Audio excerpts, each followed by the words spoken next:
നമസ്കാരം. CMRL എക്സാലോജിക് മാസപ്പടി കേസിൽ വീണയെ CPM കൈയൊഴിയുന്നു.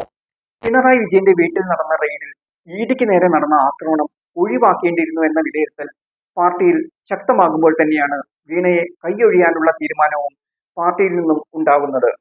പാർട്ടി PB അംഗം എന്ന നിലയിൽ പിണറായി വിജയന് പ്രതിരോധം തീർക്കാം.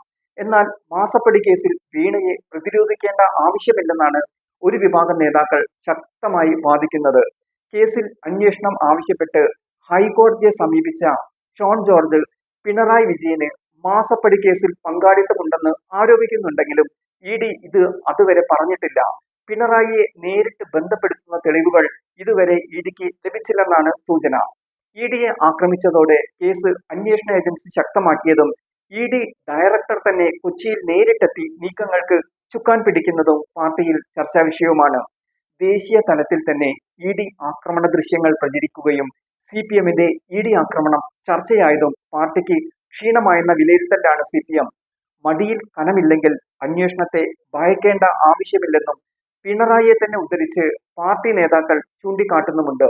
ഇതെല്ലാം പരിഗണിച്ചാണ് വീണയുടെ കാര്യത്തിൽ പതിയെ പിൻവാങ്ങാൻ CPM തീരുമാനിക്കുന്നതും കേസ് വീണ നേരിടേണ്ടി വരും എന്ന അവസ്ഥയാണ് നിലവിലുള്ളത്. കേസിൽ CMRL ഉയർത്തിയ വാദങ്ങളെല്ലാം തന്നെ ഹൈക്കോടതി തള്ളിക്കളയുകയും ചെയ്തിട്ടുണ്ട്. അന്വേഷണത്തിന് തടയിടാൻ കഴിയില്ലെന്ന നിലപാടിലാണ് കോടതി എത്തിയതും ഇതും CPMന് പരിഗണിക്കേണ്ടി വരും. ഇതുവരെ വീണയെ കേൾക്കാതെയുള്ള വിധി എന്നാണ് പാർട്ടി പറഞ്ഞത്.